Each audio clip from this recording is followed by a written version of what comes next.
하나님의 영광 시리즈 10번째 말씀입니다. 하나님의 영광과 믿음이라는 주제로 말씀을 나누겠습니다. 이스라엘 백성들에게는 종교, 정치, 문화가 하나로 연결되어 있었습니다. 그러다 보니 제사와 예배는 그들의 의무이자 일상이었습니다. 이런 종교 문화 안에서 살아간다면 이스라엘 백성들이 하나님을 향한 순수한 신앙적 열정을 지켜가는 것이 당연한 일로 여겨지지만 실제로는 그렇지 못했습니다. 이스라엘 백성들을 향한 구약 선지자들의 메시지는 한결같았는데 그것은 바로 하나님께로 돌아오라라는 것이었습니다. 역사 문화적으로 볼 때 이스라엘이 모세 이후로 유일신 여호와 하나님을 제사하는 종교 문화를 떠나거나 버린 적이 없습니다. 그런데도 하나님께서는 이스라엘 백성들이 종교 문화를 지키는 일에만 머물러 있는 그것을 원하시는 것이 아니라 하나님의 백성이라고 일컬어지는 그들이 악한 길과 불의한 생각을 버리고 하나님이 원하시는 삶의 길을 걸을 것을 원하셨습니다. 다시 말해 예배만 드리면 다 되는 게 아니라 예배 위에 하나님을 따르는 삶, 하나님 기뻐하시는 삶을 요구하신 겁니다. 선지자들은 이스라엘 백성들에게 문화화된 종교 생활에 익숙함에 머물지 말고 삶의 전 영역에서 전심으로 하나님을 구하며 살라고 촉구했습니다. 진심으로 하나님을 찾고 성심을 다해 하나님을 사랑하는 것이 신앙의 본질이라고 외쳤습니다. 한번 따라해 보십시다. 마음을 다하여 내게로 돌아오라. 하나님과 동행하는 관계성의 신앙적 열정을 지켜가는 것, 그것이 바로 선택받은 백성들에게 요구되는 삶이었습니다.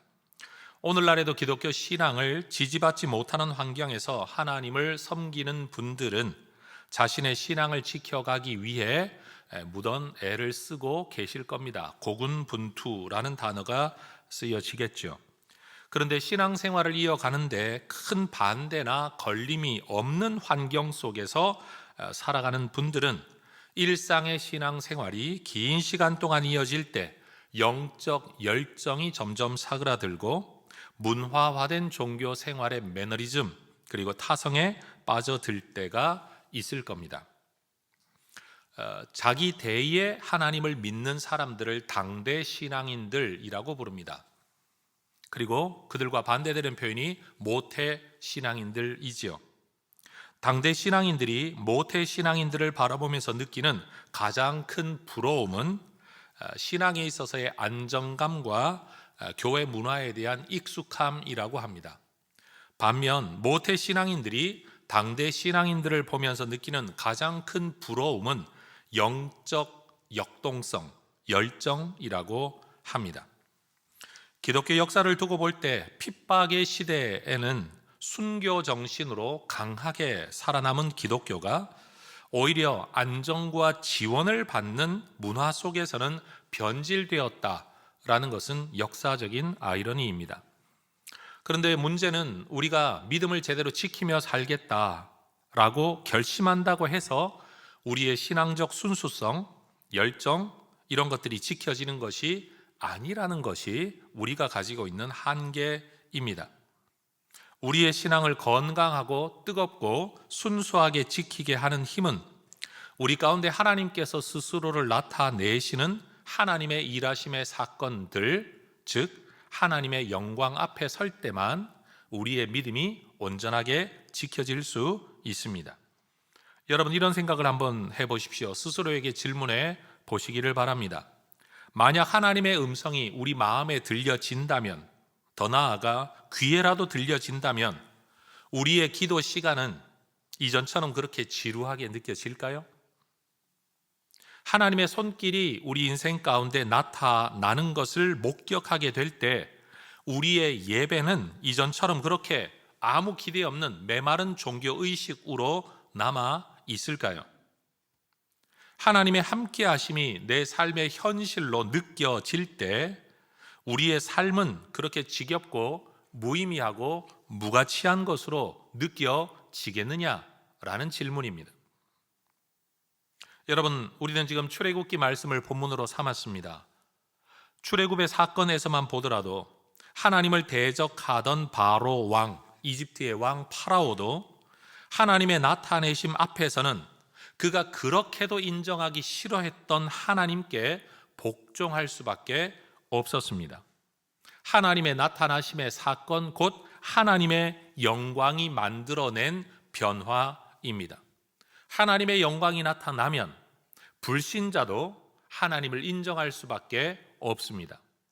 자발적으로는 못할지라도 억지로라도 순종하고 복종할 수밖에 없게 된다라는 겁니다. 이스라엘 백성들도 마찬가지였습니다.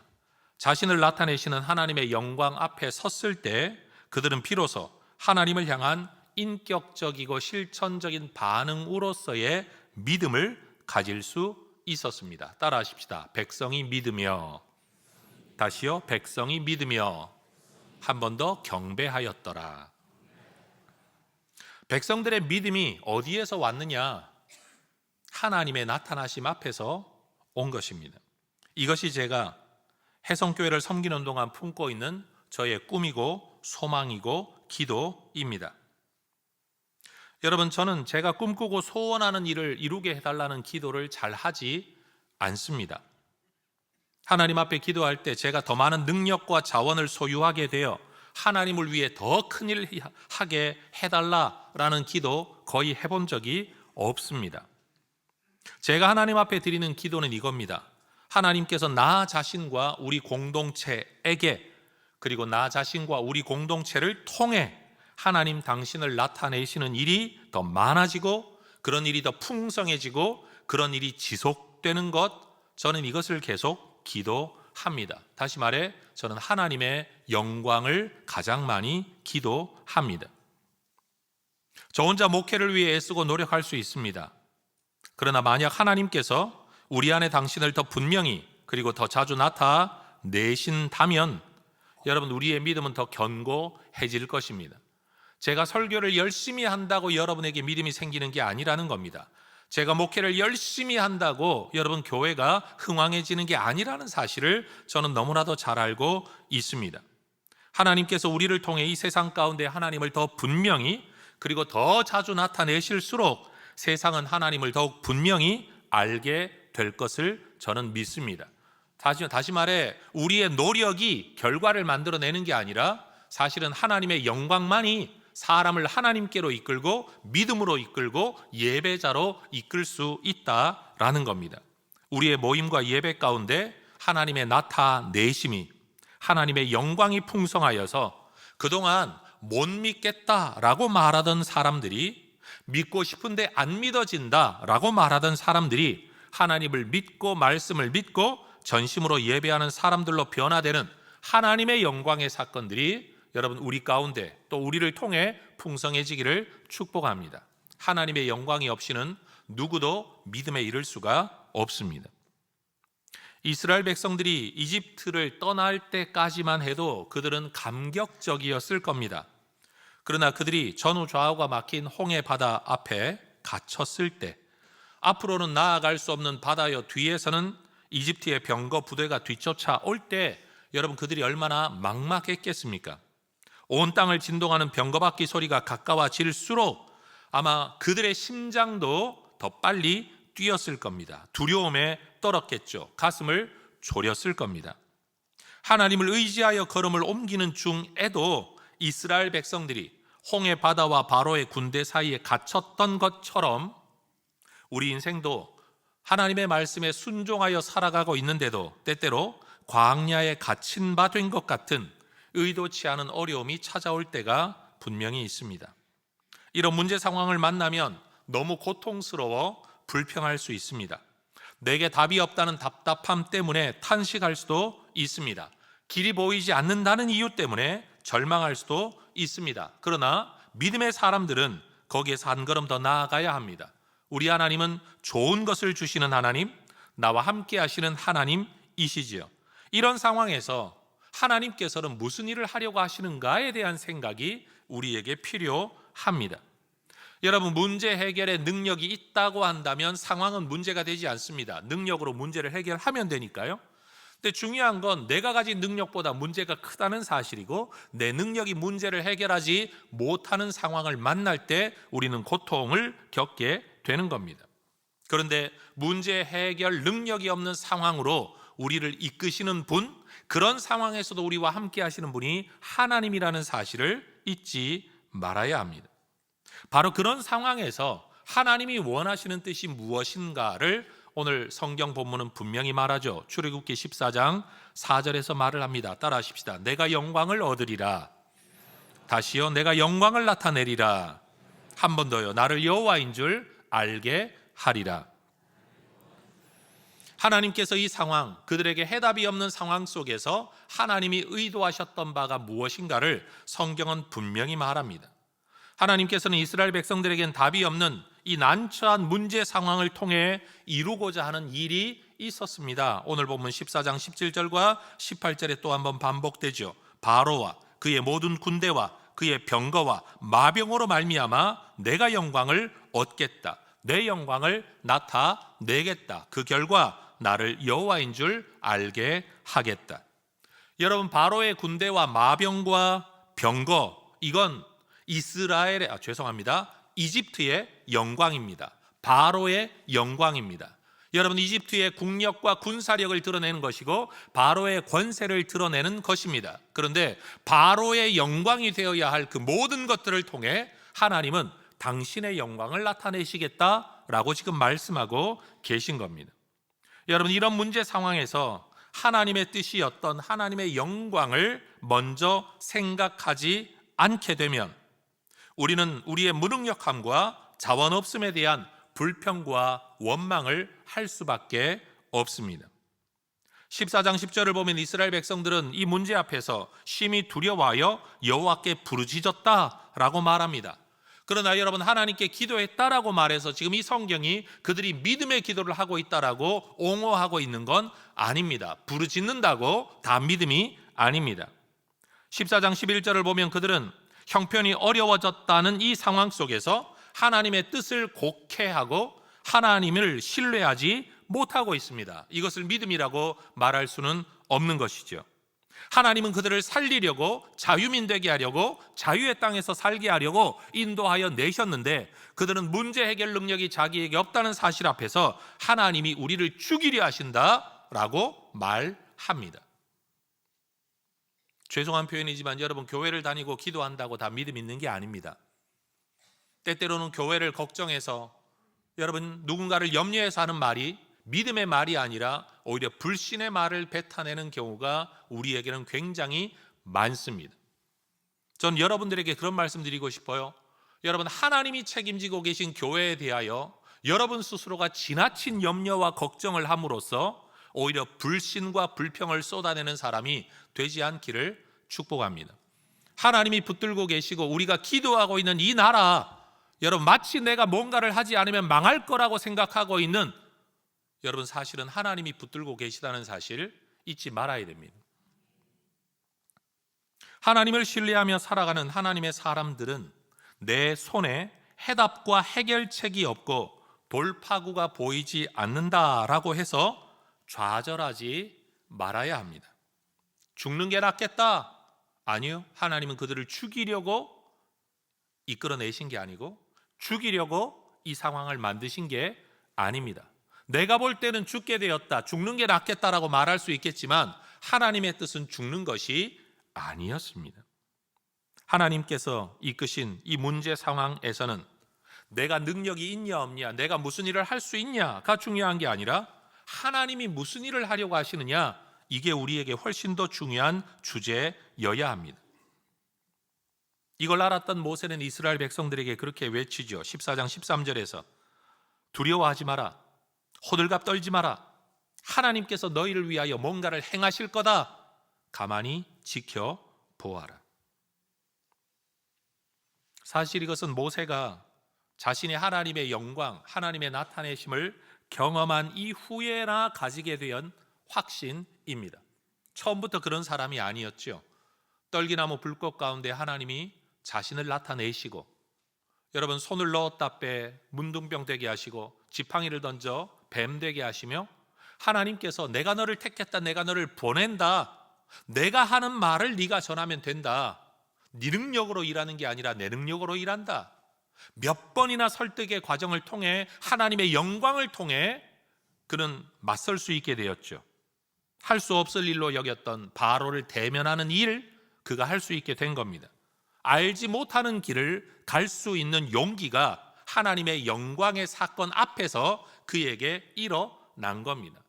여러분, 우리는 모세를 위대하다고 말할 게 아닙니다. 여러분, 끊임없이 거절하고 하나님을 외면했던 모세를 순종하도록 만든 것은 하나님의 영광의 사건입니다. 우리에게도 하나님께서 찾아오시고 우리를 설득하신다면 여러분, 우리도 모세처럼 쓰임받게 될 줄로 믿습니다. 사람이 위대한 게 아니라 여러분, 연약한 죄인을 그렇게 위대하게 만들어 가시는 하나님의 역사가 위대한 겁니다. 그래서 하나님의 영광을 경험하였던 모세, 내 손에 답이 없었는데 하나님이 행하신다는 것을 믿었던 모세는 이스라엘 백성들에게 외치죠. 14장 14절에서 여호와께서 너희를 위하여 싸우시리니 너희는 가만히 있을지니라. 여러분, 가만히 있으라는 말은 입 다물고 있으라는 게 아니라 하나님의 일하심을 지켜보는 기대감을 가지고 지금 상황을 바라보라라는 겁니다. 그리고 이 모든 이야기의 결국을 우리는 잘 알고 있습니다. 하나님께서 이집트의 모든 병거 부대를 수장시키신 거죠. 따라하십시다. 구원하심에 보았더라. 이스라엘 백성들이 보았습니다. 하나님의 구원을 보았습니다. 이스라엘 백성들이 보았습니다. 하나님의 일하심을 보았습니다. 어떤 일을 하겠다고 미리 말씀하지는 않았지만 분명히 어떤 일을 하려고 계획하시고 그 일을 실행하신 하나님을 본 겁니다. 아무것도 할 수 없는 두려움과 절망의 때에 하나님께서 그들을 위해 행하시는 이 일을 보고 나자 두려움에 사로잡혔던 이스라엘 백성들에게 이전에 없었던 믿음이 생겼습니다. 출애굽기 14장 31절 따라하십시다. 보았으므로 믿었더라. 30절과 31절에 보면 참 재밌지 않습니까? 구원하심에 보았더라, 보았음에 믿었더라. 따라하십시다. 구원하심에 보았더라, 보았으므로 믿었더라. 여러분, 하나님에 대한 믿음이 언제 생겼습니까? 하나님의 영광을 볼 때입니다. 하나님이 세우신 지도자에 대한 신뢰가 언제 생겼습니까? 하나님의 영광을 볼 때였습니다. 여러분, 목회자의 리더십이, 목회자에 대한 존중감이 어디에서 생겨나느냐라고 묻는다면 저는 하나님의 영광뿐이다 라고 말하고 싶어요. 우리 부모님들에게 이렇게 말하고 싶습니다.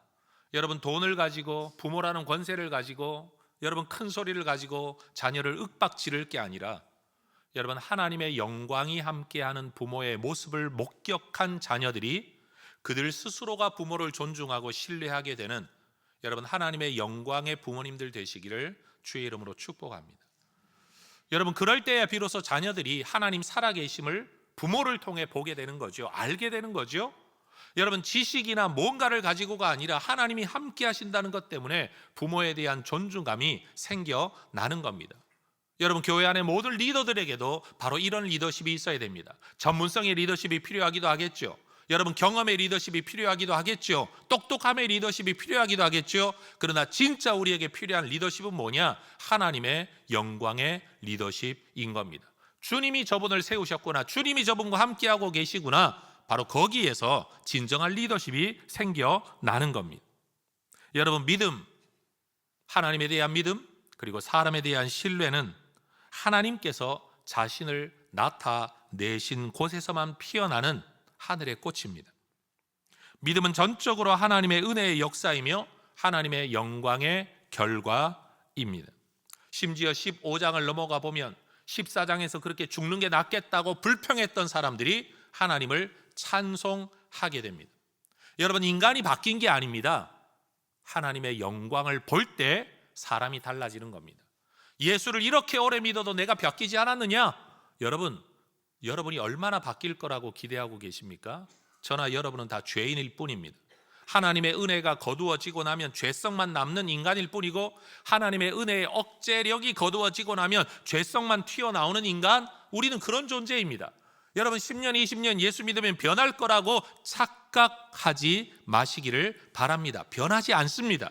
뭐가 변하느냐? 하나님의 은혜 앞에 굴복하게 되므로, 그 굴복하는 순간이 유지되므로 우리가 변한 것처럼 보일 뿐이라는 사실입니다.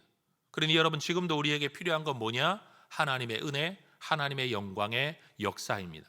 죄성을 내려놓고 하나님의 말씀을 따르고자 하는 마음이 내 안에 일어나도록 하는 하나님의 영광만이 우리를 변화된 것처럼 보이게 만드는 삶을 살아갈 수 있게 한다라는 겁니다.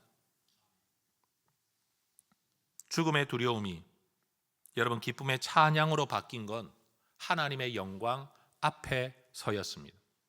하나님을 대적하던 바로가 하나님의 말씀 앞에 굴복한 것도 하나님의 영광 앞에 서였고, 여러분 자기만 생각하며 죽게 되었다고 아우성치던 이스라엘 백성들이 하나님을 찬양하도록 변화된 것도 하나님의 영광 앞에 서였습니다. 여러분 교회는요, 한순간에도 혼란스럽고 소란스러워지고 싸울 수 있는 공동체입니다. 해성교회는 안 그래. 여러분 착각하고 계신 겁니다. 저는 하루아침에도 이 교회를 두 쪽 낼 만한 능력이 저한테 있어요. 제가 사고 하나만 치면 교회는 당장 두 쪽 납니다. 목사편과 반대편으로. 그게 교회입니다. 교회가 다르다, 우리는 다르다, 여러분 착각하면 안 됩니다. 여러분 우리의 삶 전체가 하나님의 영광이 풍성할 때에만 여러분 우리가 지켜질 수 있습니다. 따뜻한 햇볕과 햇살이 여러분 계속 내리쬐는 곳에는 곰팡이가 쓸지 않습니다. 그러나 여러분 습기와 온도와 햇빛 이것이 조절이 되지 않는 곳에는 자연스럽게 곰팡이가 생겨납니다. 누가 만든 것도 아니고 뿌린 것도 아닌데도 생겨납니다. 인간의 마음도 마찬가지입니다. 우리 안에는 죄성의 곰팡이가 언제나 피어날 준비가 되어 있습니다. 상황과 조건만 맞으면 언제나 피어날 겁니다. 그런데 하나님의 은혜, 하나님의 영광의 햇살만이 여러분 그것들을 다스리고 억제하고 통제한다는 사실을 우리는 깨달아야 됩니다. 죄에 빠져 살아가는 사람들이 어떻게 하나님을 알게 되고 하나님을 예배할 수 있을까요? 에스겔 선지자도 말했습니다. 내 위대함과 내 거룩함을 나타낼 때 비로소 그들이 나를 알게 될 거다. 하나님의 영광 앞에서만 우리는 하나님을 알게 됩니다. 하나님의 위대함과 하나님의 거룩함이 나타나는 일 앞에서만 우리는 하나님을 하나님으로 알게 됩니다. 우리가 어떻게 우리를 향한 하나님의 구원의 계획을 알 수 있게 되었습니까? 독생하신 하나님, 곧 예수님, 하나님의 영광의 본체 되신 그 주님이 이 땅에 오셨기 때문에, 당신을 나타내셨기 때문에 우리는 비로소 우리를 향한 하나님의 사랑을 알게 된 겁니다. 여러분 예수를 통해 하나님의 사랑을 알게 되고, 예수를 통해 우리가 구원 계획을 알게 되고, 예수의 십자가를 통해 죄 속죄를 알게 되고, 예수의 부활을 통해 우리의 부활을 알게 되고, 예수의 승천을 통해 우리도 하늘에 갈 것을 알게 된 것, 여러분 오로지 예수님을 통해 드러난 일입니다. 연구해서 알게 된 거 아닙니다. 사람이 만들어낸 길 아니지 않습니까? 오직 하나님께서 나타내신 역사의 결과입니다. 그 예수님을 제자들이 믿을 수 있게 된 계기는 또 무엇입니까? 요한복음 2장 11절이 말하는 것처럼 예수님께서 나타내시는 기적과 표적, 그런데 그 표적이 무슨 의미가 있느냐? 그의 영광을 나타내심으로, 그분이 어떤 분인가를 우리에게 알려주심으로 제자들이 비로소 그분을 믿을 수 있게 되었다라는 겁니다. 여러분 우리의 믿음이라는 건 내가 가지는 게 아니라 하나님의 역사에 대한 반응입니다. 하나님 편에서의 은혜가 없으면 우리 안에 믿음이 일어날 수가, 생겨날 수가 없는 겁니다. 우리 힘으로는 절대 하나님께로 다가갈 능력과 가능성이 없지 않습니까? 그런데 하나님께서 길을 여시고 먼저 다가오셔서 하나님께로 다가갈 길까지 열어주시고 이끌어주시고 안내하신 것, 우리의 구원은 전적으로 하나님의 역사의 결과인 줄로 믿습니다. 여러분 세상 가운데 자신을 나타내시고 드러내시는 하나님의 영광, 그 결과로 세상이 하나님을 알게 되는 것, 하나님의 영광과 하나님에 대한 예배, 이것이 바로 하나님께서 어떤 상황에서라도 이루고자 하시는 하나님의 일의 핵심인 겁니다. 하나님은 오늘도 이 일을 하고 싶어 하시고 하고 계십니다. 그리고 이 일을 위해 우리를 부르셨습니다. 그러니 우리도 이 일을 위해 기도하고 이 일을 바라보며 살아가는 것이 마땅합니다. 우리는 문제 상황을 만나면 문제 풀 것만 생각하지만 하나님은 문제를 푸는 자체가 목적이 아니에요. 문제 자체가 해결되는 게 목적이라면 아예 문제를 안 만드시면 될 것 아닙니까? 그런데도 문제를 허락하시는 이유가 뭡니까? 문제를 통해서만 나타나는 하나님의 역사.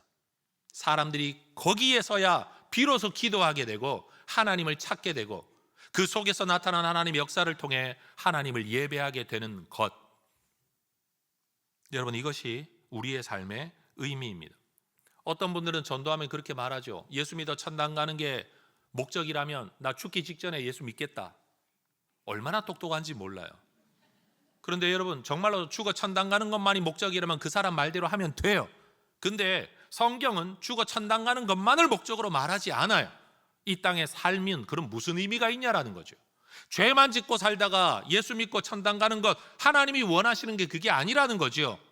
나 하나 죽어 천당 가는 걸 목적으로 하는 게 아니라 내 삶 안에, 내 삶을 통해 하나님을 드러내는 것. 여러분, 오래오래 사시기를 축복합니다. 그냥 오래 살면 안 되죠. 하나님의 영광으로 오래 사시기를 축복합니다. 내가 한 번이라도 더 기도하고 한 번이라도 더 예배하고 한 번이라도 뭔가를 행하는 과정 속에 하나님의 살아계심이 드러나고 누군가가 하나님을 알게 된다면 여러분은 단 하루라도 더 살 의미와 목적이 분명한 겁니다. 자, 옆에 분에게 축복하십시다. 당신은 살아야 될 이유가 있습니다. 내가 내 삶만 생각하면 여러분 이 꼴을 가지고 이 나이를 먹어서 이 건강을 가지고 뭘 더 살려고 무슨 영광을 보려고 여러분 하나님이 여러분 영광 보려고 세상 영광 보게 하려고 오래 살게 하시는 게 아니라 하나님의 영광을 나타내게 하려고 하나님의 영광을 보게 하려고 지금 여러분을 살게 하시는 겁니다. 여러분 바로 그 목적을 위해 우리를 부르신 거예요. 이러한 하나님의 뜻을 안다면 우리가 어떤 상황을 만나든지 우리가 어떤 마음으로 반응해야 되는가가 분명해지죠. 하나님, 내 삶에 그리고 나의 삶을 통해 하나님의 존재, 성품, 의지, 능력이 드러나게 하옵소서. 하나님, 우리의 예배 시간마다 내가 기도할 때마다 성경을 읽을 때마다 우리가 나눌 때마다 주의 이름을 내걸고 사역할 때마다 말씀을 나누는 모임의 교제의 목장의 시간마다 하나님이 함께하고 계신 것 나타내 주시옵소서. 하나님, 우리의 사역과 헌신을 통해 하나님 당신이 나타나기를 원합니다. 우리는 하나님의 영광을 보게 되기를 원합니다. 세상도 그 하나님의 영광을 보고 하나님을 알게 되고 예배하게 되기를 원합니다. 여러분, 이것이 우리가 꿈꾸고 기도해야 될 인생의 가장 중요한 목적인 겁니다. 목사가 되든 선교사가 되든 일반 직장인이 되든 여러분 나이가 어떠하든 형편이 어떠하든 동네를 어디에서 살아가든 여러분 무슨 일을 하며 살아가든 우리가 꿈꿔야 될 것이 바로 이것입니다. 하나님의 영광이에요. 돈을 얼마를 버냐? 우리에게는 매우 중요한 일인데 하나님께 중요한 일은 내가 일하는 그곳에서 네 주변에 있는 그 사람들에게 내가 너를 통해 나타나기를 원한다. 그러니 여러분 단순히 월급이나 일하는 형편만 따지고 이직을 고려할 게 아니라 하나님 나를 어디에 심으셔서 나를 통해 누군가에게 하나님을 알리시려고 나를 이 자리로 보내셨습니까? 그래서 모든 직업은 소명의 자리입니다. 모든 직장이 하나님의 부르심의 자리인 줄로 믿습니다. 그러니 돈 따라 옮기지 말고 기도하며 소명 따라 하나님의 인도하심을 받으시기를 축복합니다. 돈 더 많이 받는 게 직장 생활의 목표가 아니라 나를 통해 단 한 사람이라도 하나님을 알게 되고 보게 되는 것, 이게 우리의 꿈이 되어야 된다라는 사실입니다. 말씀을 맺습니다. 여러분, 하나님의 영광이 없으면 믿음은 불가능합니다. 내 믿음이 견고히 지켜지려면, 더 커지려면, 더 견고해지려면, 더 풍성해지려면 여러분 결심 아니요 우리의 결심으로 우리의 믿음을 못 지킵니다. 오직 하나님의 영광만이 우리의 믿음을 부유하게 만들고 내 인생의 죄성의 곰팡이를 여러분 없이 하며 하나님 나라에 꽃 피우는 인생이 될 수 있도록 만들어 주실 줄로 믿습니다. 염려를 붙들고 살아가면 인생의 곰팡이가 핍니다. 그러나 하나님의 영광을 바라보며 기도하며 살아가면 여러분 그 염려의 곰팡이 다 사라지게 될 줄로 믿습니다. 하나님의 영광을 꿈꾸는 여러분 그 안에 믿음이 견고해지는 그리고 다른 사람을 믿음으로 이끌어 드리는 하나님의 종들 우리 귀한 해성교회 되기를 주의 이름으로 축복합니다. 기도하겠습니다.